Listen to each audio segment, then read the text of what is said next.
El coordinador de cultura de los noticiarios de Canal 11, Miguel de la Cruz, con 29 años de trayectoria, impartió el último módulo del Diplomado en Periodismo Cultural del Instituto Veracruzano de la Cultura en el Ágora. Compartió que en medios de comunicación, en el caso más afortunado, hay una sección de cultura, pero que solo se trata de cobertura de bellas artes, limitando el concepto. Añadió que en el diario Ovaciones y en España existe un ministerio que fusiona cultura con deportes. Tiene que ver porque el deporte es un producto de una cultura. Y si ves los contenidos de los canales o secciones deportivas, están enfocados a alimentar la emoción. Y la emoción es una necesidad del ser humano. Si no, no iríamos al cine, no iríamos a ver un partido de fútbol. Pero por eso hace falta especificar qué es cultura, para que ver la cultura deportiva, para qué te sirve, o la cultura de la salud, o la cultura política, o la cultura de las bellas artes. Respecto a que la sección de cultura suele ser denostada y considerada de poca importancia en noticiarios, expresó que ahora que estamos en tiempos electorales, habría que ver qué precandidatos tienen propuestas para el sector cultural, considerando que ya no es subsector tras existir una Secretaría Federal del ramo. Ahora se habla de una ley de cultura que empieza a enumerar el derecho a la cultura. Yo diría, si la cultura la utilizamos para vivir, todavía habría que reafirmar que es un derecho, o habría que empezar la ley por otra parte.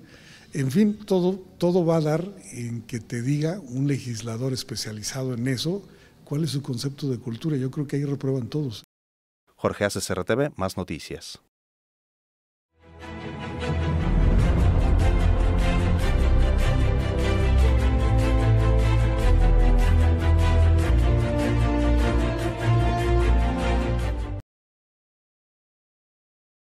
Hola, ¿qué tal amigos de Artes 9, MUTV? Muy buenas tardes, hoy es lunes y como cada lunes tenemos nuestro programa de Economía Creativa. Para mí es un honor, un gusto y como ustedes saben ya tengo ahí presentando a mi primer invitado del día de hoy, el maestro Miguel de la Cruz, o mi invitado del día de hoy. Vamos a ver, hoy tenemos un programa muy interesante. Javier Amaral, como siempre, está en los controles.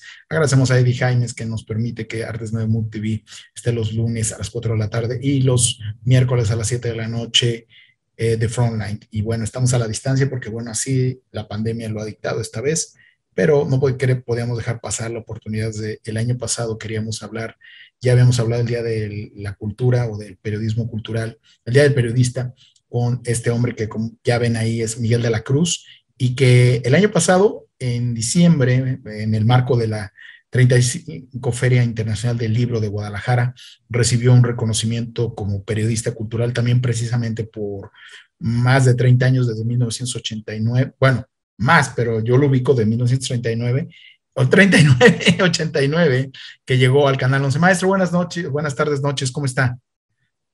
Muy bien. Sí, verán, del 89 entró a Canal 11, pero exacto. Antes ya había estado en otras cosas, ¿no? Casi el 90, fíjate, porque entré en la segunda quincena de diciembre, sin que tenga yo claro el día exacto. Yo veo que muchos compañeros dicen, ay, el primer día que yo llegué al 11 fue tal día. Yo no puedo acordarme. Lo que sí recuerdo es que al llegar empezaban a organizarse para hacer la pausa de diciembre, de las 2 últimas semanas que generalmente se van de vacaciones. Y yo dije, uy, pues voy a entrar y me voy a ir. Pues no, entrando, me tocó trabajar 25 de diciembre y 1 de enero, para sacar los programas que iban a transmitirse del noticiario Hoy en la Cultura. Entonces, como me tocó trabajar esos días y no llegué exactamente en esos días, yo calculo que la segunda quincena de diciembre empecé oficialmente en Canal 11 de 1989, tienes toda la razón. Así es, y de alguna manera le tocó la novatada, llamémosle así, ¿no? En este caso Casi fue la guardia, digo, eso se conoce más en el, pues sí, en los periódicos de antaño, en las redacciones. Pero eso, que entras a trabajar en diciembre y te toca cubrir Navidad, Año Nuevo y todas esas fechas que no hay nada, o en el sector público también es muy común, ¿no? Sobre todo cuando iniciaban los sexenios, o cada 6 años se repite ese fenómeno, inicias el sexenio, pues no te toca porque pues así se inicia.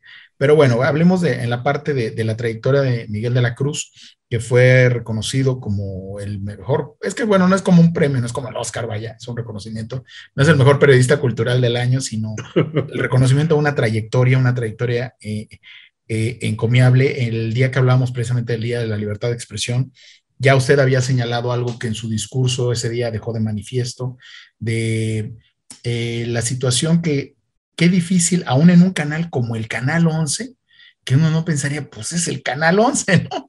Y le daban un minuto para transmitir el Festival o sea, número uno, era el 11, era el Festival Cervantino, y solo pasaba Sí.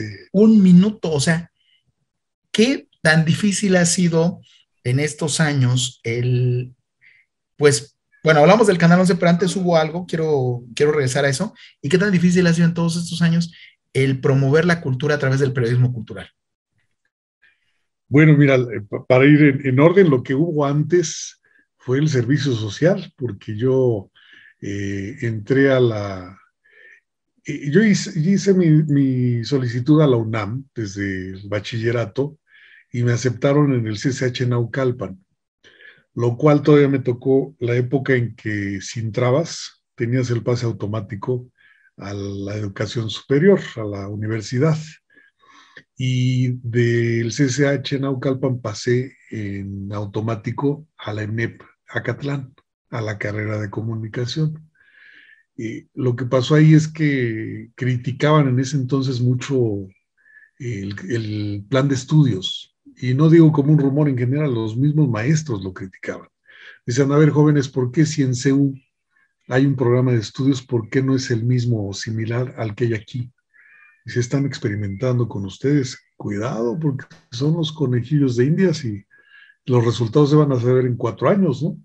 Pero ahí pues está su carrera de por medio. Y entonces ante esas opiniones y además de académicos de la propia institución, pues yo empecé a ver qué otras posibilidades había y hubo una guía muy certera que me dijo, ve a la UAM, hay una carrera excelente, hay un coordinador que entiende mucho de la comunicación, es excelente, ve, y pues total, sin explorar más, hice solicitud, me aceptaron y le dije adiós. Yo quería pensar hasta luego a la UNAM, porque nunca me di de baja, yo sigo siendo universitario UNAM, pero sí me fui a hacer la carrera a la UAM. Y de la UAM, exactamente un año más o menos antes de salir, empecé como asistente de producción para hacer el servicio social en el programa de don Pedro Ferri Santa Cruz. Y esa fue mi experiencia previa al 11 en televisión, en lo que ahora es TV Azteca y en ese entonces todavía era Imevisión. Y bueno, pues una amiga me veía en los espacios de producción de Imevisión y esa amiga, un muy cercano amigo de ella, era el productor del noticiario cultural Hoy en la Cultura, en el Canal 11. Y dijo, ¿y tendrás a alguien que le entienda algo en edición y que sepa cosas de producción? Un chavo que me ayude, porque acá tengo un Yo pensé que equipo iba a medio decir, ¿tendrás a alguien revuelto. que le entienda la cultura? Oye, Pues fíjate que ellos iban por la parte técnica, ¿no? sí, y además, Eh, bueno, Imevisión, pues también en ese entonces, como dice, era una televisora pública, ¿no? Hasta el Era pública. 94 que se vuelve privada. Sí, me tocó el filón. Fíjate qué curioso. Yo estaba en servicio social en Imevisión y Javier Solórzano conducía el noticiario matutino. Cuando yo iba a hacer labor de producción para juntar a todo el equipo que se subiera a un camión y se fuera a la locación con don Pedro Ferri Santa Cruz, yo de repente andaba juntando técnicos y veía a Javier Solórzano que había salido de conducir el noticiario matutino. Y el director de Imevisión en ese entonces era Álvarez Lima, que hasta hace poco fue director de Canal 11, ¿no? Entonces, así como Tenían que volver a rompecabezas, encontrar en ¿no? la vida. Además, este mundo es bien pequeño, ¿no? Como siempre. Bueno, Y pero sobre todo en el sector, ¿no? De comunicación. Entonces, bueno, este amigo le pide ayuda a esta amiga me recuerda verme ahí con cintas y estando en las islas de edición, dice, bueno, pues él. Y cuando tratan de localizarme, yo andaba haciendo Teatro Guiñol en, en Guerrero, porque como hobby o como un pasatiempo, hacía las voces manejaba los títeres de una compañía que se llamaba Pepito Zanahoria. Y resulta que cuando yo acabo la carrera dicen, pues vámonos a una gira a Guerrero. Pues vámonos. Y me fui y en ese inter fue cuando me hablaron para ir al 11. Entonces me hablan, no me encuentran, dicen, bueno, pues tenemos otro chavo y lo meten. Y ya no se hizo, ¿no? Y ya después que regreso me dicen, te estaban buscando para ir al 11, algo así. Ya me comuniqué con esta amiga y me dijo, pues sí te buscaba, pero ya se ocupó. Nada más que puedes estar pendiente porque igual esas cosas se mueven. ¿Y cómo fue? La persona que entró no les gustó, algo hubo por ahí, entonces que ahora sí vayas, me dice. Y a unas semanas fui y ya me dijeron es hacer labor de producción. El problema que tenía el productor, Manolo González, es que muy buenos amigos de él y además que sabían de producción, lo ayudaban porque él estaba en la producción de deportes en Imevisión con José Ramón Fernández. Y entonces era un ojo al gato y el otro al garabato. Cuando él no podía ir al 11 a tiempo o más temprano, entonces sabía que estos amigos que tenía ahí, realizadores, editores, les hablaba por teléfono y decía, ¿cómo vamos? Y ya no tenía toda la confianza, de estos me ven como cuate y entonces igual le dicen, bien, bien, no te preocupes. Y cuando va al aire el programa lo veía todo machucado y con altibajos, ¿no? Entonces me dijo, necesito a alguien en quien confiar, que yo hable y que en verdad me diga, pues, cómo van, o sea, de 8 notas nada más llevan 2 o ni siquiera una editada, X. Y en ese papel, en esa área, no entré a información, sino a producción, y ahí me integré. A los 6 meses, por una circunstancia, cubrí una nota y a partir de ahí empecé una parte a producción, otra parte a información, hasta que asumí ya la base como reportero. Y bueno, pues desde entonces fue una exploración en la que sigo hasta la fecha. Esto me da lugar para la segunda parte que me preguntabas, ¿cómo ha sido difundir la cultura y ver que haya un espacio? En principio yo creo que hay un vicio que lamentablemente se mantiene, no quiero generalizar, pero creo que en la mayoría. O sea, la cultura debe ser sobria, correcta, profunda, sesuda, hasta el que echa más relajo ante un micrófono y ante la cámara, entonces eso lo llena como una solemnidad que automáticamente ahí se quedan 3 y se van 120, ¿no? Que ya no quieren saber de este acartonamiento. Y entonces la primera exploración, yo dije, yo quiero hacer una nota como las que no he visto de un tema, entre comillas, serio, algo que sea atractivo. Y fue la nota que me dio la entrada al noticiario ya como reportero, ¿no?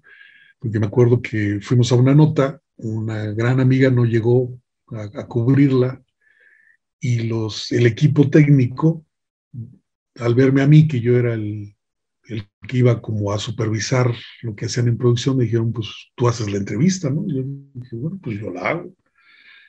Y entrevisté a Heraclio Cepeda, era una sesión de narración oral y acaba la nota y me dice el asistente de cámara que ese día hizo el mayor número de tomas, y ahora me doy cuenta que ya lleva 30 años como un productor de Ventaneando en TV Azteca, Marco, me dice, oye, ¿viste a un señor que se quedó dormido y se quitó los zapatos? Y sí, lo vi, te lo grabé. Pues qué bueno. ¿Y viste al niño que andaba brincando? Sí, también te lo grabé. ¿Y viste a las personas? Sí. Y entonces, como que en ese momento hubo un compromiso para tomar en cuenta la imagen precisa que había grabado. Y entonces, cuando entrevistó a Heraclio Cepeda, pues era un tipo muy bonachón, muy buena Pancho gente. Villa. Pancho Villa, ¿te acuerdas que 2 hizo? veces, Pancho Villa. Y luego hubo un cortometraje, tal vez el primero de Gael García, que se llamaba Tripas Corazón, y él actuaba como un carnicero. Era el papá de otro de los actores, niño joven, no recuerdo quién era, si Altomar o Benavides, uno de estos dos actores. Y pues mira, fue secretario de gobierno en Chiapas, escritor, desde luego, novelista tardío, pero sí escribió novela, y actor, y un narrador oral excelso, un temperamento muy hecho para eso. Pues lo entrevisté, me trató con mucha amabilidad. No te preocupes, manito, dime qué quieres que te diga. Y me contó todo lo del cuento. Y ahí quedó ese material. Y al jefe de información, que se fue haciendo muy cuate mío, un amigo que estimo, Valentín Alemán, después de unos días le dije, oye, ¿y a ese material qué le vas a hacer? Me dijo, pues estaba esperando que me preguntaras. Haz la nota. Y pues ya me dio luz verde. Y entonces dije, ahora quiero hacer una nota como no las he escuchado, ¿no? Esos acartonamientos, todo solemne, la pregunta más rebuscada, la redacción más impecable, ¿no? Que se escuche como anuncio de pompas fúnebres, ¿no? Dije, no, no quiero eso. Y entonces esa nota empezó así. El señor que usted ve en pantalla, aquí les contó puros cuentos. Y no es que les tomara el pelo, sino que eso hizo, contar cuentos, ¿no? Y después dije, y el ambiente se relajó tanto que algunos decidieron quitarse los zapatos y hasta quedarse dormidos. Y aparecía el tipo ahí dormido, ¿no? Bueno, eso no lo había hecho nadie. Y entonces Rubén González Luengas, que actualmente está en la octava y en ese entonces era director de Hoy en la Cultura y era el conductor, de repente ve la nota, escucha cómo estaba narrada y dice, ¿quién es este? Y pues es el chavo que te lleva los guiones a maquillaje. Digo, el asistente de producción sí. Dice, pues mándenlo más seguido. Y ese fue el camino de entrada, la puerta de entrada para empezar a explorar y seguir explorando, ¿no? La primera lección fue esa. Si un lenguaje como ese y un tratamiento así me dio la opción a que me tomaran en cuenta para seguir reporteando, pues tenía que explorar más por ahí, ¿no? Y entonces, ya con el tiempo, lo que maduré más es que no había que conformarse con estas frases de machote, ¿no? De, esta tarde en el Instituto Francés de América Latina se llevó a cabo una sesión de narraciones orales a cargo del escritor fulano de tal. Y entra un fragmento. No, había que pensar cómo jalas la atención, ¿no? El señor que les cuenta cuentos, el que se durmió, el niño que brincaba. Así se empezó a hacer como un lenguaje propio y a distinguirse más. Y yo creo lo más importante de todo, sentir gusto por hacerlo y decirlo. Porque sabes que cuando llegas a un lugar y dices, yo hice una nota esa del dormido, ese de los sin zapatos, entonces ya pegó algo, ¿no? Pues sí, Entonces a la siguiente. sería apelar a las emociones, ¿no? Fíjate cómo usted se revolucionó a su tiempo, digo, en los 80, como dice, todo era muy acartonados, eso se acabó hasta pues, mediados de los 90, ya un poquito se empezó a hacer irreverente el periodismo, de repente empezamos a ver más cartón, más cuestiones de animación y todo eso, pero todo era solemne, ¿no? Y entonces Sí. sin querer, usted se vinculaba ya con las emociones de la gente, o sea, lo que ahora es lo que hablábamos fuera de cuadro, de pues cómo hay que utilizarlo mejor de repente de lo que usan ahora, por ejemplo, los coaches ontológicos y todo esto de apelar a las emociones, ¿no? O sea, de que realmente Sí. la memoria emocional, y así es, o sea, la gente nos acordamos de que pasó un perro y sabemos, pero no nos acordamos. Es más, o sea, todo el mundo, hay fechas clave, ¿no? En la vida de todo el mundo. O sea, todo el mundo sabe, los que ya estábamos en ese momento, obviamente, qué estábamos haciendo el 19 de septiembre a las 8, a las 7:19 de la mañana. Todos sabemos qué estábamos haciendo también el martes 11 de septiembre, fue un jueves el sismo, el martes 11 de septiembre del 2001, también aproximadamente a las 8 o 9 de la mañana, más o menos, también, o sea, pero lo que nos marca, o sea, yo di esa precisión de datos de fue a tal hora, pero nadie se acuerda qué hora es, ni qué fecha Sí. es, pero sí se acuerdan, claro, o sea, en el sismo estaba en esto, en las Torres Gemelas estaba en esto. Hay incluso otros momentos que nos marcan como cuando México fue eliminado por Bulgaria, en menor medida, por supuesto, en el Mundial. O sea, toda la gente se acuerda qué estaba haciendo ese día, o qué estaban haciendo también cuando después Bulgaria lo vuelve a dejar fuera del Mundial en Estados Unidos 94. O sea, son momentos que nos marcan, pero nos marcan porque hay una vinculación emocional y usted lo Sí, descubrió en ese momento. sí, fíjate, ese fue, pues además tema para explorar después más, porque acabas de mencionar algo muy importante, algo que llama tanto la atención como es el fútbol en los deportes. Pero fíjate, alguna vez en clase en la universidad, un maestro decía que solo a las ovaciones se le había ocurrido unir en la misma sección cultura y deportes. Digo, qué barbaridad. Yo cuando lo oí dije, pues, qué disparate, ¿no? Años después yo dije, no, el disparate era haber dicho que eso era un disparate. ¿Por qué razón?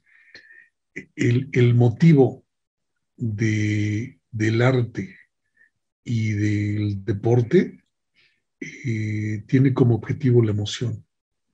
Si bien el arte también toca el pensamiento, el raciocinio, en el caso del deporte, al espectador le pega en la emoción. Vas por la emoción de quién gana, quién pierde, con qué intensidad, ¿no?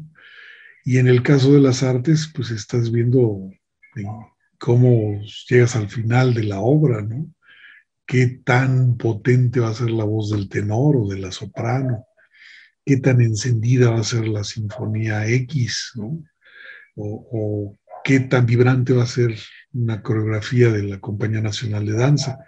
Entonces los dos tienen como objetivo la emoción, pero hay una parte adicional.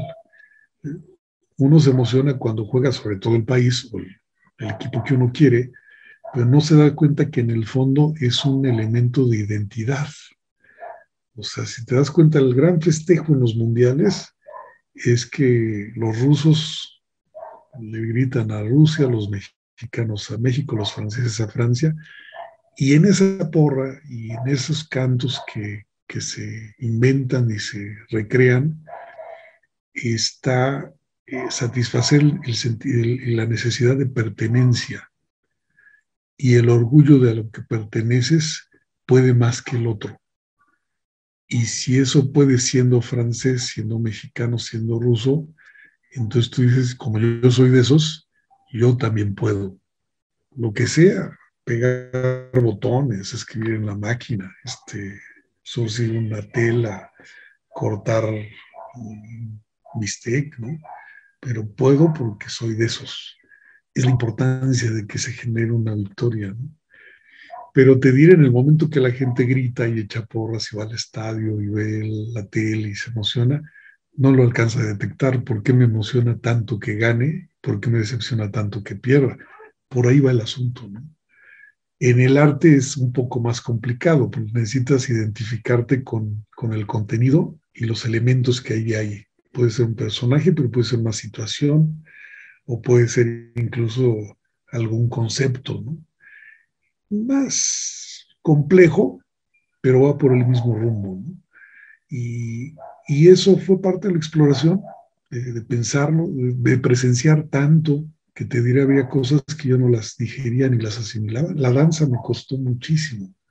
Yo no entendía por qué podía ser emocionante para algunos, ¿no? Y entonces, bueno, pues llegué a pasar funciones de tortura, ¿no? Hasta que alguien me dijo, ¿por qué no sigues los bailarines y tratas de respirar como respiran? Y entonces traté de hacerlo. Y dije, a lo mejor funciona en las sinfonías. Y también traté de seguir con la respiración lo que escuchaba y es distinto. Hay una parte inexplorada en la expresión de las artes que es ver cuánto se involucra la parte física del ser humano y no solo la mental y emocional. Y entonces cuando yo creo que se me antoja mucho explorar con un especialista, un bariatra, de qué efecto tendrá un concierto de obras de Mozart o de Beethoven si una persona va más hidratada que otra. Porque lo que hace el sonido es que en un líquido impactan las ondas sonoras y lo hace vibrar de determinada manera. Pero ¿qué sucede con el cuerpo humano si la mayor parte de lo que contiene es agua? Pero ¿será lo mismo para el que va bien hidratado que el que va deshidratado? Pues seguramente que no. Y ahí hay una parte ya no si conoces quién es el autor y de dónde viene la composición que escuchas esa noche, sino una situación que aunque no quieras es física. Y hay todavía esas exploraciones pendientes, ¿no? Lo que haría suponer notas de manera distinta estructuradas y expuestas al público, que no te digan de nuevo, esta noche se interpretó la Quinta Sinfonía de Beethoven con la Compañía Nacional de Jalisco, bajo la dirección de fulano de tal, interpretó con mucha soltura los tres movimientos y concluyó con un encore de X. O sea, y la próxima temporada continuará en tal fecha. Pues no exploró nada de eso, el agua, la emoción, la época, el estado anímico cuando se compuso eso, ¿no? En fin, hay toda una exploración pendiente. Hay muchas cosas que no hemos entendido como deberíamos entenderlas, porque todavía no se explican o nadie ha pedido que se expliquen. Y ahí es donde yo creo que en el periodismo cultural está la gran misión. Pues si estás en contacto con eso todos los días, tendrías pues la obligación de pensarlas, repensarlas, recomponerlas y replantear si lo que estamos haciendo de verdad resulta efectivo o nos falta una propuesta o muchas propuestas que hagan sentir que la expresión artística y cultural de verdad satisface necesidades del ser humano, como creo que lo hace, pero hay cosas que satisfacen necesidades que ni siquiera sabías que las tenías. Es tan sutil la expresión artística y cultural que hace eso, te beneficia y no sabes por qué te sientes bien, pero es un efecto de eso, ¿no? Ahí es donde hay un trabajo pendiente. No, y hay muchísimos trabajos pendientes. Comentamos incluso también fuera de cuadro antes de pasar al siguiente tema, esta parte de pues todo este conocimiento que ha adquirido a través de estas 3 décadas de la profesión, más de 3 décadas. Bueno, nada más reiterábamos, ¿no? De Canal 11, pero bueno, un poco más con todos estos otros periplos que ha tenido en su trayecto, las aventuras, como decíamos, de que de repente estar sujeto en el Canal 11 en particular a que cada 6 años, hablando de sexenios, ahora sí de la vida política, pues cambian las administraciones, cambian ciertas políticas y volver a empezar, y a veces hasta cuando te encuentras con amigos del pasado, pues esta anécdota que comentaba usted del minuto, ¿no? Y de que ya lo habíamos dicho, o sea, qué difícil es darle su espacio a la cultura. Y si quiere reiterar algo más de esto, maestro, si no, también me gustaría, en su discurso usted de Guadalajara, donde le hicieron este reconocimiento, menciona precisamente a la palabra cultura como más, como dice, más que un sustantivo, es un verbo, porque además hablar de la cultura, ¿qué es la palabra cultura para usted? Y si desea reiterar un poco más de estas aventuras que ha tenido en estos 30 años. Sí, te agradezco por la puntualización porque es muy, muy oportuno. Fíjate que el problema que ha sucedido, por lo menos en el terreno que me ha tocado trabajar más de lleno, he hecho cosas escritas que han sido breves, lo lamento, me gustaría más meterme sin dejar la televisión en el terreno del periodismo escrito, pero lo que sí me he empapado y he conocido con causa y efecto, pues ha sido la expresión del periodismo cultural en televisión. Y lo que sucede es que, ya lo decíamos también, es un sector chico, por más que crezca y por más grande que sea que comparado con la fecha o la época en la que yo entré, sigue siendo una comunidad pequeña. ¿Qué implica esto? Que todavía a la fecha haya gente que se integre a hacer televisión sin tener experiencia previa. Y ni modo, es decir, no tienes un ejército de productores, editores, realizadores, escritores, guionistas, reporteros, articulistas, columnistas con experiencia en televisión. Y entonces, como es un medio noble, muchas cosas, si alguien es muy intuitivo y es observador, capta cómo va el lenguaje, televisivo, cómo van los códigos, cómo van las dinámicas de unir frase, imagen, música, sonido incidental, movimiento, y se pueden generar cosas muy, muy provechosas para el televidente. Pero no es esa la realidad. O sea, lo que es un hecho es que la mayor parte de la gente que se acerca a la televisión llega a descubrir un mundo, a aprender, y con frecuencias, a mí me sucedió, echando a perder se aprende, ¿no? Entonces, ¿por qué suceden cosas como esas que digan, pues tienes un minuto, pues, que dicen, pues es cultura, pues pasa rápido, ¿no? O sea, mira, tenemos que ver lo del presupuesto de ingresos, la demanda del fiscal. Sí, pero vuelvo a la contenidos pregunta, que tienes ahí. Sí, pero eso lo entiendes en una televisora comercial, privada, que obviamente obedece a, digo, en buen plano, obedece a otros intereses de patrocinadores multimillonarios que pues obviamente le apuestan a intereses comerciales y a intereses también, pero en un canal que es un canal de Estado, que es un canal que depende de una institución tan fuerte como es el Instituto Politécnico Nacional, que le den un minuto a la cultura en el noticiero. Y eso en el mejor de los casos, porque a veces era nada. O sea, Sí. ahí lo entiendo. O sea, no vamos a decir, por las 2 televisoras o 3 televisoras comerciales grandes, reitero, lo entiendes porque es otro el discurso y son otros los compromisos y los intereses. O sea, si llega la mención de la marca transnacional, por cierto, esta no es una transnacional, pero saludos a Inmortales de Siempre. Inmortaliza tus mejores recuerdos en nuestras tasas sublimadas y también síguenos en Siempre Emprendiendo. Pero ahí lo entiendes, pero acá pues es el Politécnico, es una televisión. Es que fíjate que es precisamente, no es una cuestión de formato o de naturaleza del medio que emite, sino del entendimiento de la cultura en sí, ¿no? Fíjate que la diferencia no la marca si es comercial o pública. La diferencia la marca es que todavía no se sabe qué es cultura. Es decir, todavía no se entiende de qué estamos hablando, ¿no? Mira, yo he escuchado gente encargada en la administración pública de cultura que de repente en su discurso se llega a enfrentar con el momento que dice, por eso es que la cultura y es muy buena, es algo muy importante. O sea, están en el filo del abismo para decir, cultura ¿qué es? ¿No? Y el mismo administrador público de cultura ya sabemos todos que es algo muy bueno. No, como dicen por ahí, es. Como dicen por ahí, cae en el lugar común, ¿no? Sí.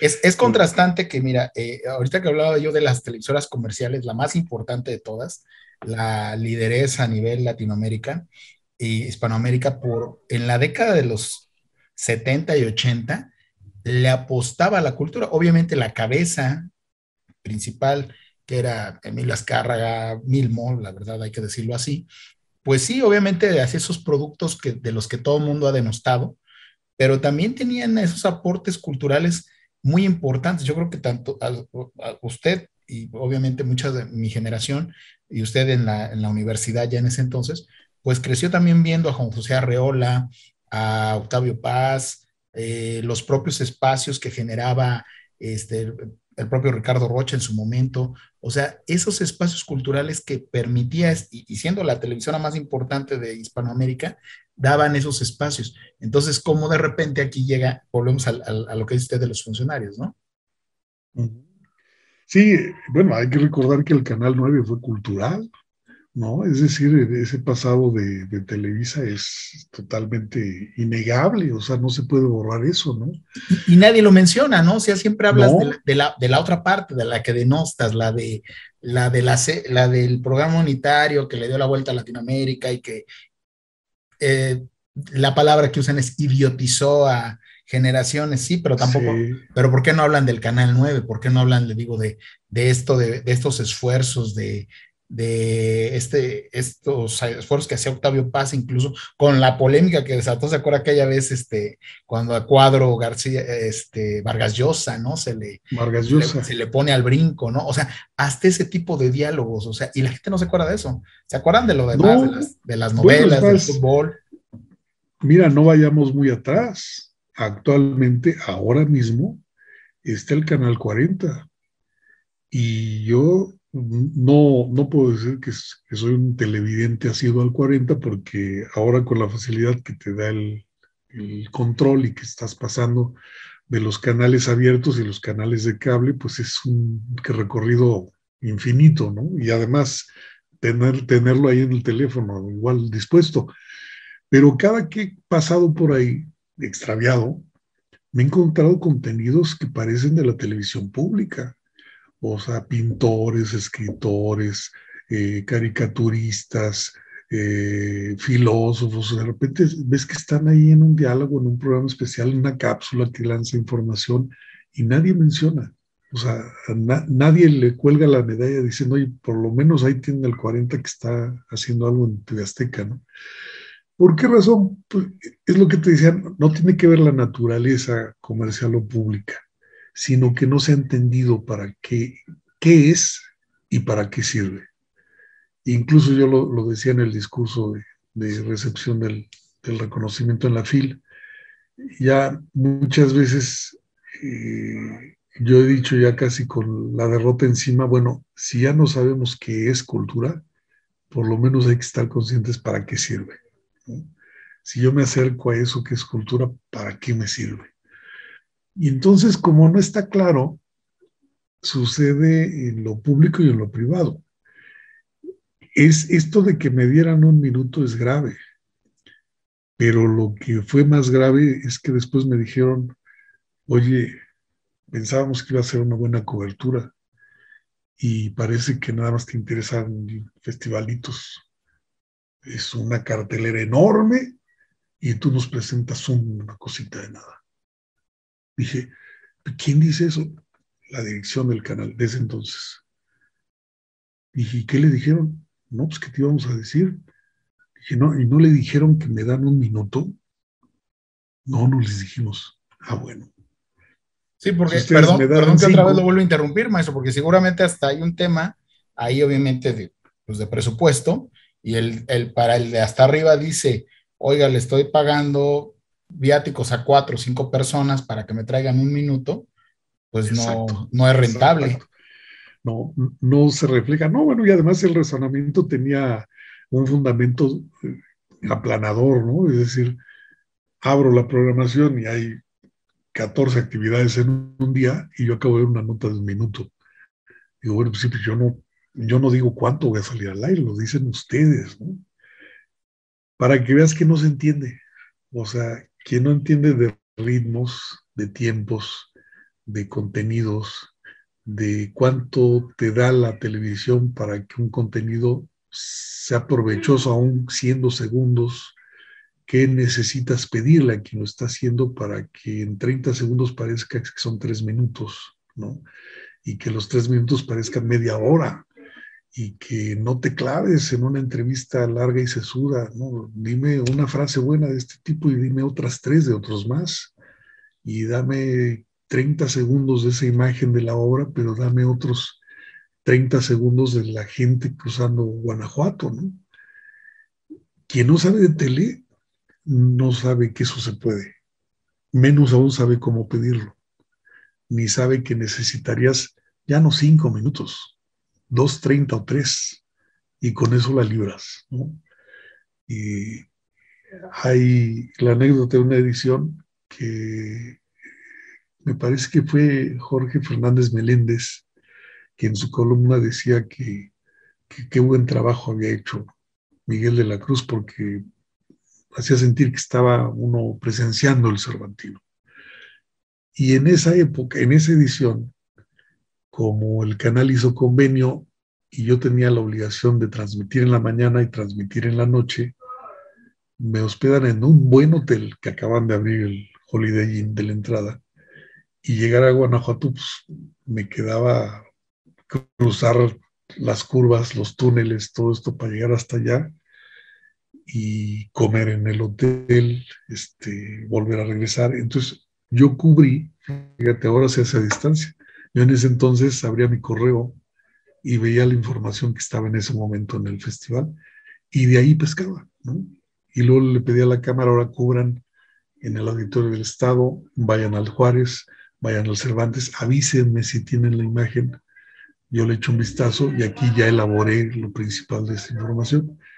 El mismo Guanajuato lo hice a distancia y este columnista dijo, qué buen trabajo está haciendo usted. Dije, si supiera que lo hice desde mi habitación, porque no, si yo me movía ya no llegaba al hotel. Ahora, llevas a la transmisión de mínimo saco y camisa, ¿no? Pero andas en las calles corriendo y sudando, pues en jeans y lo que pescas, ¿no? Entonces había que ser práctico y así lo hice. Pero alguien que le pareció que estaba haciendo un trabajo extraordinario por lo completo, nunca supo que estuve desde la habitación ayudado por el correo electrónico, ¿no? Qué bárbaro, maestro. A rato le voy a decir el mago Septién de la cultura, que se inventa los partidos.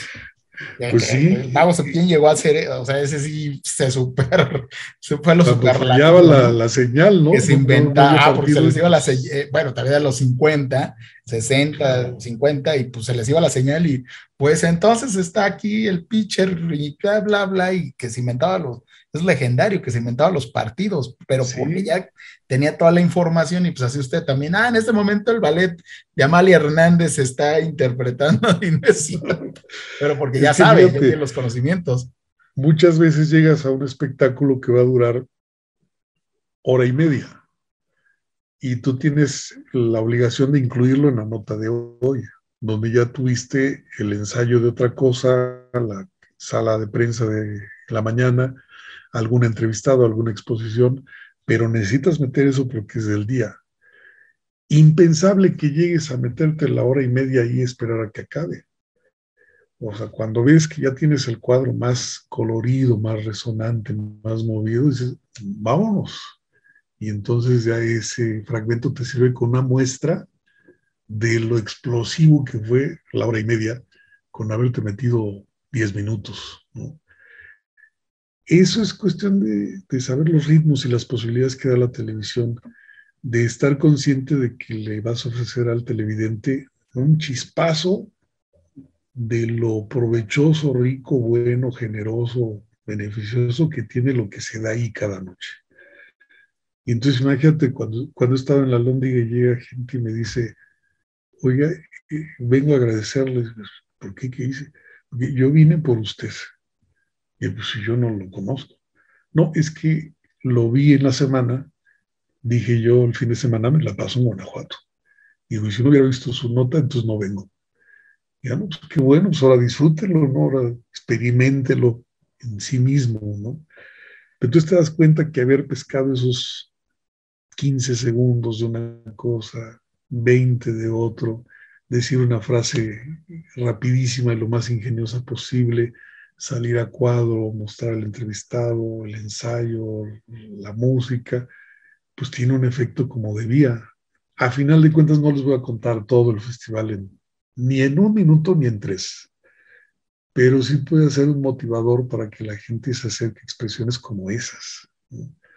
Es cuando digo, bueno, pues sí se puede, sí se ha podido, y lamentablemente no hay muchos ejemplos como esos, porque te diré, durante 20 y tantos años he cubierto el festival con un camarógrafo, un asistente y yo. Canal 22 ya no ha sido lo mismo en los últimos años, pero yo voy a cubrir todo el festival con 62 personas de equipo. Y yo te diré que tendrán su análisis de audiencia y de respuesta, pero a nosotros no les hemos pedido nada para salir con ese minuto, o 2 o 5, con un camarógrafo, un asistente y un reportero. Se puede, pero hay que ponerle voluntad inventiva y no llegar ahí derrotado, ¿no? Hay una anécdota muy curiosa cuando vino Juan Pablo II a Mérida a encontrarse en el Palacio de Gobierno de Mérida con el gobernador. Sí, debe haber sido Con, 93, ¿no? 93 más o menos. sí, exactamente. Con el presidente, con Carlos Salinas. Con Carlos Salinas, por eso mismo, porque fue en el penúltimo año de Carlos Salinas, digo, el 94 ya todos sabemos qué pasó. Hay hasta Sí. documentales, libros y todo que revisitan. Hay un libro de Patricio, lo recomiendo, por cierto, que se llama Tres amigos, un Maserati y el viaje de los mayas, algo así. Sí, reciente. Fondo de Cultura, no. y revisite el 94, ¿no? Entonces, sí, como no, ya Colosio. pero por eso lo tengo bien presente, que fue un año antes, lo del Papa. Pues fíjate, en esa ocasión era Sari Bermúdez, la directora de la Cultura, y en eso dicen, ¿cómo que no estamos donde va el Papa? No, pues es que Sari, pues esa imagen va a llegar por satélite. No, tenemos que estar ahí, consíganlo. Y ahora, ¿cómo consigues? Si ya hay gente que reservó con años, ¿no? Pues solo nos pudieron subir a un tour que llevaba a Izamal, Uxmal, Chichen Itzá y la visita del Papa, ¿no? Era lo que se promovía. Y nos mandan con una cámara con la idea de que en algún momento pudiéramos poner el cassette, todos esos usaban cassettes, en un servicio de mensajería y pudiera llegar lo más pronto posible de Mérida a la Ciudad de México, ¿no?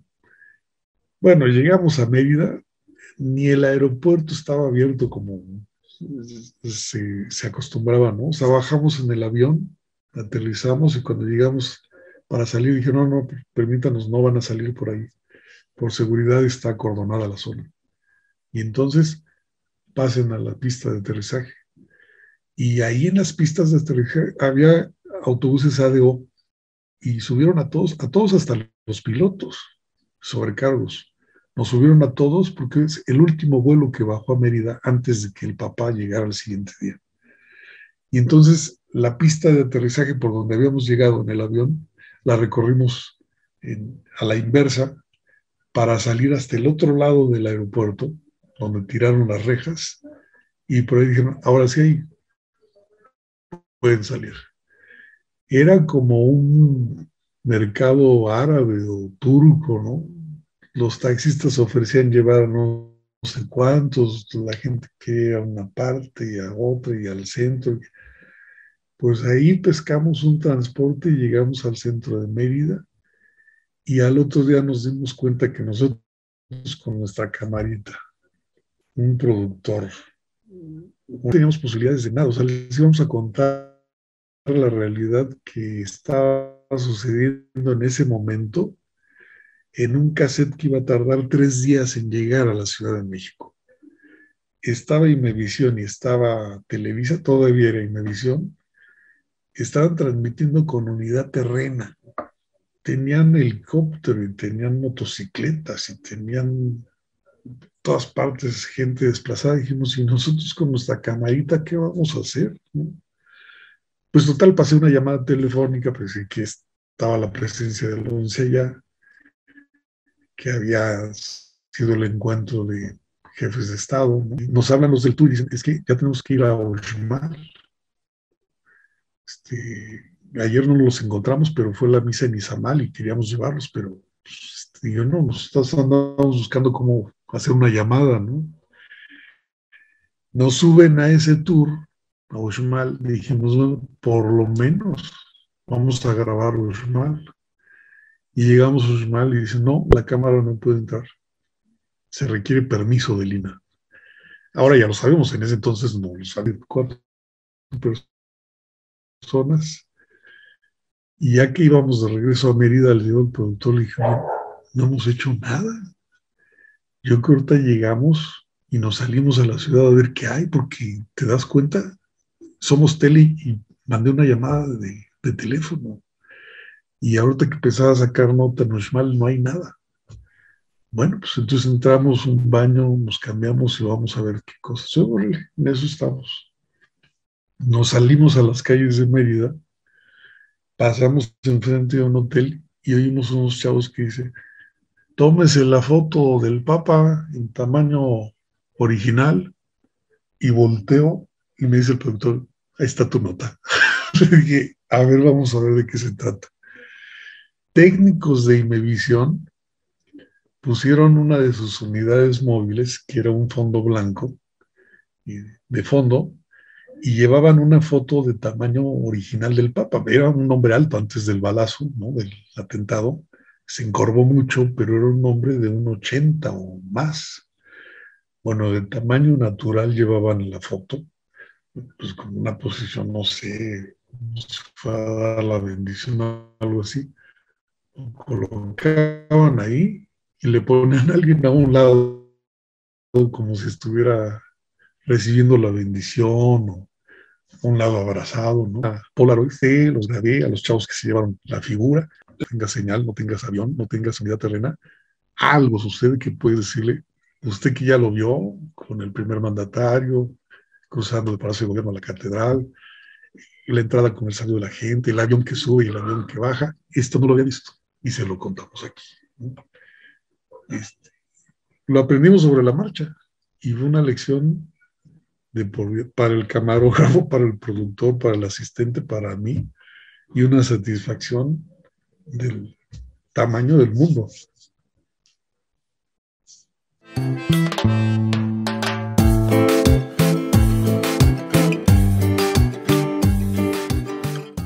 Pues aquí nos encontramos, Miguel. ¿Cómo estás? Mucho gusto en verte, de verdad, gracias por haber aceptado esta invitación a hablar en el mundo de Armando Ramírez platicando con Junior, aquí en esta odisea, y es un homenaje que le hacemos a Armando Ramírez para tratar de llevar un poquito del mundo que no veía la gente. ¿Pero qué me cuentas? ¿Cómo estás? Pues bien, mira, disfrutando aquí el espacio, la calle, que tampoco se ha podido disfrutar últimamente, y pues es fácil relacionar muchos lugares con Armando. Es muy sencillo, porque se viera su trabajo en los medios o porque te lo encontraras. La última vez que lo entrevisté, fíjate, él me encargó que si le llamaba al señor del Museo del Perfume. Me dijo, yo ya quedé con él, pero pues veme, ya iba afectado, ¿no? Y me dijo, no he podido, ni voy a poder, me dijo, así en corto no. Entonces tú le harías pues claro que sí, pásame los datos y ya. Y se vino lo de la pandemia y todo eso, ya no hice nada, pero mira, una historia que tuvo que ver con él aquí a la vuelta, ¿no? Efectivamente, en Producciones Armando Ramírez, de los últimos programas que, bueno, sí, como reportajes o trabajos profesionales que hacemos ahí, fue exactamente un video y toda una historia que se le estaba haciendo como documental al Museo del Perfume. Sí. Y la casa de Tacuba 12 tiene historia. Vecina de lo que fue el Hospital General de San Andrés, hoy casona de Jicotencal, sede alterna del Senado de la República. Entonces, pero qué bonita anécdota, me hiciste recordar ese momento donde, porque yo estuve haciendo con él el documental y fue algo intenso. A mí me gustaría preguntarte, Armando Ramírez, ¿qué es para la cultura? Fíjate que para mí el significado de él tuvo varias puertas, porque yo antes de entrar al medio yo lo veía entrevistado por su libro, ¿no? Era noticia que alguien hubiera escrito un libro que desde el título dijera lo que decía, ¿no? Chin chin el té por ocho, es decir, no era común. Menos pensando en las generaciones que le antecedían a Armando, que eran la corrección o la pulcritud o la sobriedad, ¿no? Por lo menos a él yo creo que le tocó buena parte de eso, de vivir la cultura como algo sobrio o muy serio. Y si alguien tomaba algún matiz distinto, entonces ya era despreciable. Y que yo creo a él le tocó vivir eso. Entonces yo lo vi, los primeros contactos fue como alguien admirado por lo que había hecho, por las entrevistas en televisión. Y cuando llegó a Canal 11, resulta que él había estado ahí, que había estado con esa banda que hizo Hoy en la Cultura, y que él había ahí puesto en práctica lo suyo, lo que sabía hacer, ¿no? Que era contar historias, como dices. Entonces, ese fue otro acercamiento, aunque ya fue como fantasmal, porque era una imagen muy presente, pero yo ya no la tenía, ¿no? Es decir, yo llegué a esa oficina y ya no existía ni él ni otros, no estaba Kemay, no estaba Kurchenko, que estuvo ahí, no estaba Marta Sosa, nadie de los que habían empezado, pues menos Federico, tampoco estaba el que haya hecho andar la idea. Pero, por ejemplo, íbamos a entrevistar a Felipe Ehrenberg, a Tepito, yo estaba por la parte de producción, y platicaban, y el que más salía en la plática era Armando, ¿no? Por el barrio y por las pláticas y por si lo habían visto, ya no lo habían visto, qué andaba haciendo, ¿no? Entonces todo ese periodo fue fantasmal, pero muy pronto me di cuenta que había hecho algo que otros no habían hecho, y que era meterse en el mundo de las letras con su esencia y con lo que era. Es decir, no buscó ser un literato sobrio y acartonado, sino buscó que en la literatura tuviera acomodo una persona tal como él. Y de ahí se explica después la personalidad misma de Armando, porque esto que te cuento todavía era como a la distancia, ¿no? A mí me hablaban de Armando, yo había visto a Armando en la tele, en entrevistas o por algún escrito, alguna entrevista escrita, pero hasta que andaba yo ya en la talacha periodística, entonces ya lo llegué a ver en algunas partes porque iba a comentar un libro, porque presentaban a lo mejor algo de él, ¿no? Relacionado pues con su obra emblemática o con otras, pero ya después el acercamiento era de tú a tú porque lo encontraba con la cámara y con el micrófono. Y en una ocasión recuerdo que se inauguró una exposición sobre las mujeres del cabaret en un cabaret que estaba a un lado de la Cámara de Senadores, la actual.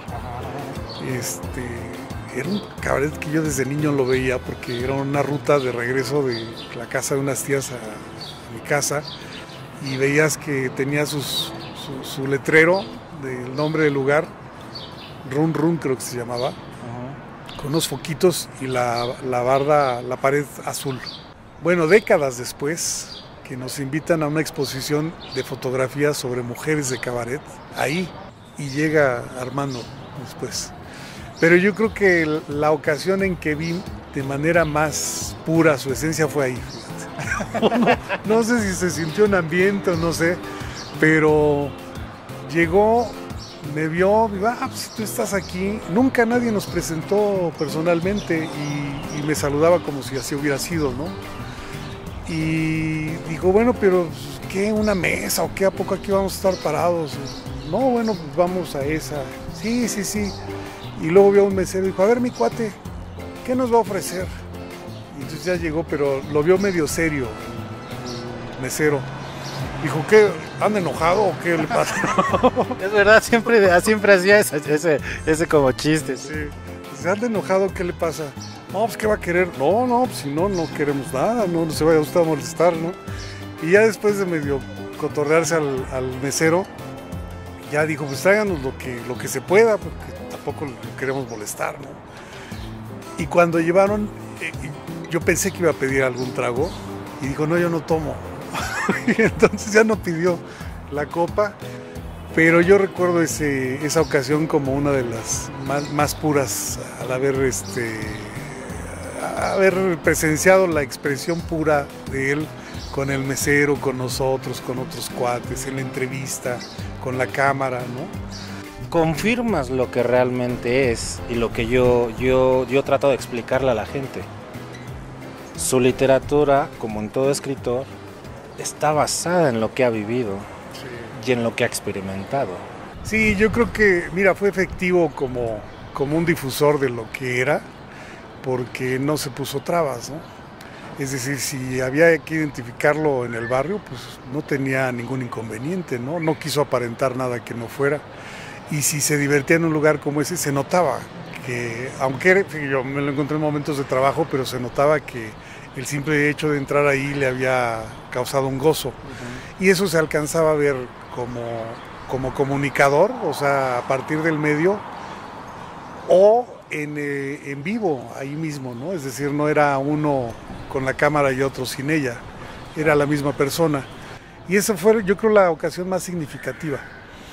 Ya no fue única, pero sí de ese modo yo creo que fue muy significativo haber escuchado e intercambiado pocas palabras con él, pero detectado su personalidad tal cual, ¿no?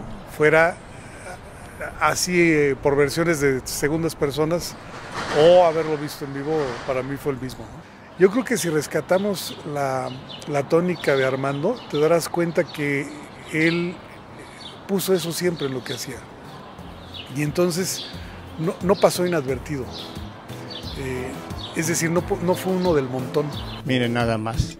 Y sigue habiendo turistas y yo no encuentro catalanes. No sé por qué no hay catalanes. Hay muchos italianos, muchos suecos, muchos japoneses.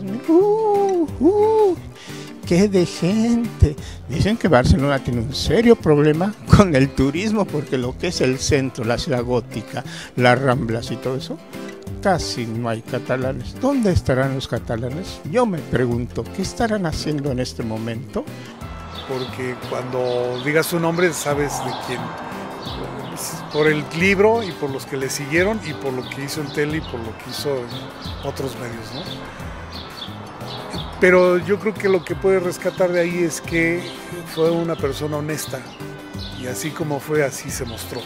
Y yo diría, en una reflexión hacia la trayectoria de Armando, habría que ver en la trayectoria que él tuvo, cuántos con un, no digo estilo idéntico, pero con una labor similar habría además de él. Y a lo mejor nos faltarían dedos en la mano, ¿no? Entonces eso hace que revalores pues en la justa medida lo que hizo y sobre todo deja reflexionar la calidad de lo que hizo, ¿no? Porque si tú dijeras, Armando, así como fulano y también como sutano que lo hacía y también el que todavía sigue por ahí es, pero no, o sea, no hay nadie que le suelte en la cámara y que vaya a hacer las crónicas, que es un género no muy atractivo, pero no muy requerido por los medios y menos con los temas o con las formas, como lo hizo. Y yo creo que eso puede ser como un indicador muy claro de lo que fue, lo que pudo hacer y la calidad de lo que hizo, el modo de hacer. Cuando no encuentras parangón con nadie más ni lejanamente próximo, pues está la justa medida de Armando, ¿no? Pero bueno, Miguel, muchas gracias una vez más y pues aquí estamos. Nos vemos en el siguiente capítulo de El Mundo de Armando Ramírez con Junior.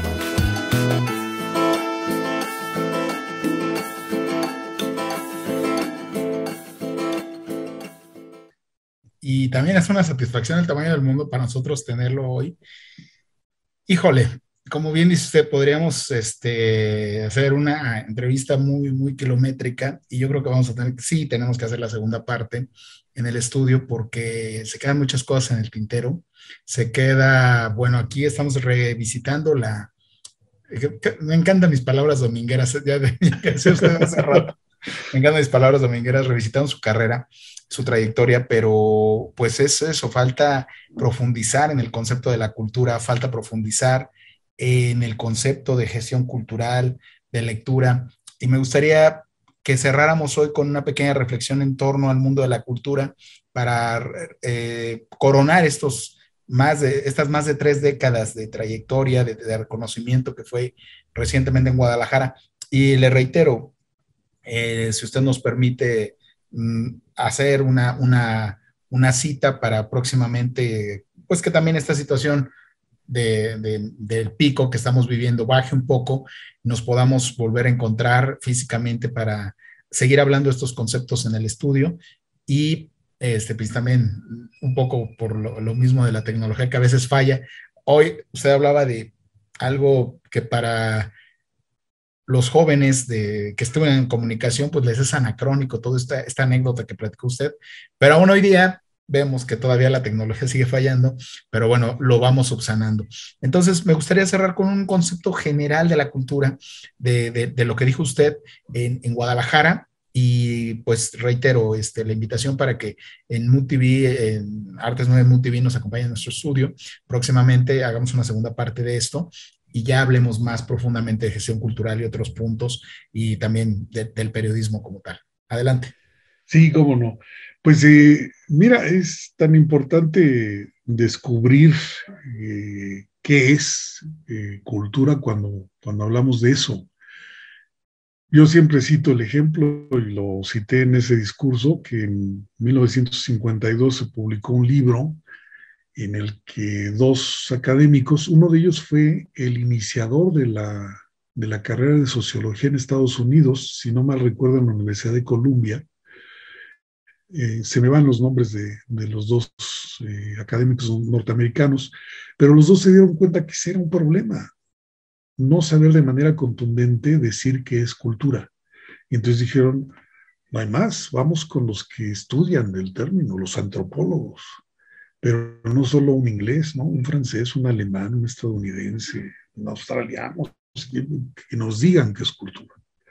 Y juntan 164 definiciones de cultura y ninguna se parece a la otra. Es decir, no es un problema de México, porque luego muchos dicen, ay, pero es Mexiquito, ¿qué te espera? No es en México, por favor. No es de México, es del mundo. Es una cuestión de complejidad humana, y humano pues está en todo el mundo, ¿no? Al pensar que ¿qué es esta materia prima con la que trabajo todos los días? Y los compañeros de la fuente también. Me di cuenta que hablas de culturas y te imaginas las pirámides de Egipto. Hablas de culturas y piensas en el Museo del Louvre. Si piensas en Teotihuacán, si piensas en las ruinas de Siria o cualquier edificio histórico en Estados Unidos o en Colombia. Pero cuando haces cuentas ha sido una idea permanente en muchos siglos. Toda la historia de la humanidad, me atrevo a decirlo. ¿Qué tiene para que identifiquemos bajo la palabra cultura todas esas cosas? Si uno es un edificio para el servicio público, otras fueron unas pirámides, un lugar fue un palacio y ahora es un museo, otro sitio era una casona y ahora es un centro cultural. ¿Qué hay en medio? Y otro era un palacio, luego era un museo y otra vez es un palacio, por ejemplo. Por ejemplo, ¿no? Otro era un rancho, luego fue una casa y ahora es un centro cultural. Es que así pasa, ¿no? ¿Te das cuenta?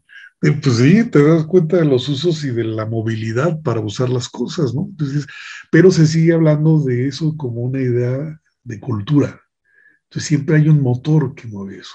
O sea, no se detiene. O sea, así imagínate las pirámides de Egipto, ¿desde cuándo? ¿Desde cuándo asombraron, se descubrieron y siguen siendo de los sitios más visitados del mundo? O sea, siguen siendo asombrosos, ¿no? ¿Qué es lo que hace que permanezcan? Entonces me di cuenta que lo que es un motor siempre activo, quieras o no quieras, es la necesidad de satisfacer necesidades. Entonces me decía un maestro de biología, el ser humano no tiene más que 4 necesidades básicas: comer, defecar, fornicar y dormir. Hazle como quieras. Eres un potentado, eres un pordiosero, eres un letrado, eres un ignorante, eres un niño, eres un viejo, como quieras.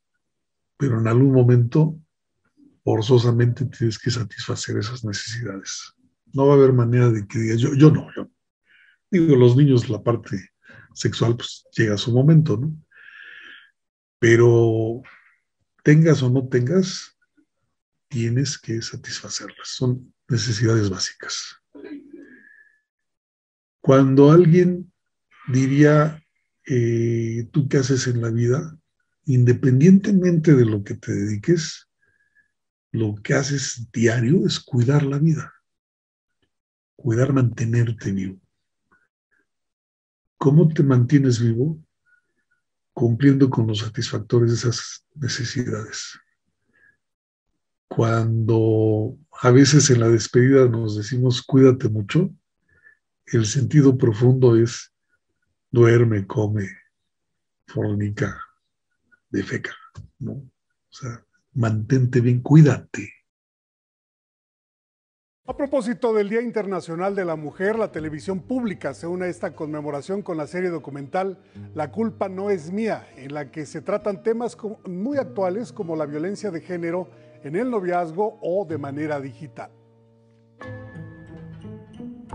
La culpa no es mía es una serie documental que integra imágenes leales a la inconformidad de las mujeres para mostrarlas como sobrevivientes de dolorosos procesos. Pero que han logrado levantarse, ponerse de pie, y no solo eso, que incluso están practicando esta palabra que ahora hemos estado usando las mujeres, que es la sororidad. Término que procede del latín soror y que significa hermana. Ahora se usa para referir la hermandad entre mujeres ante problemas de género. En 5 capítulos aborda la violencia de género a partir de micromachismos o agresiones casi imperceptibles, violencia en el noviazgo, en el medio digital y contra las mujeres que buscan a desaparecidas. El final es un capítulo en donde tocamos parte del feminicidio, desapariciones, y básicamente contestamos una pregunta, que es ¿por qué la rabia? Con mis hermanos todo era muy permisible, o sea, ellos, la frase de porque son hombres, ¿no? Era clarísima en la educación, es que es diferente porque son hombres. Escenarios diversos en torno a la realidad de las mujeres en La culpa no es mía, que se transmitirá cada sábado a las 8 de la noche desde este 6 de marzo en Canal 14 y sus redes sociales, además de la página de la productora a cargo copalproducciones.com. 11 Noticias, Miguel de la Cruz.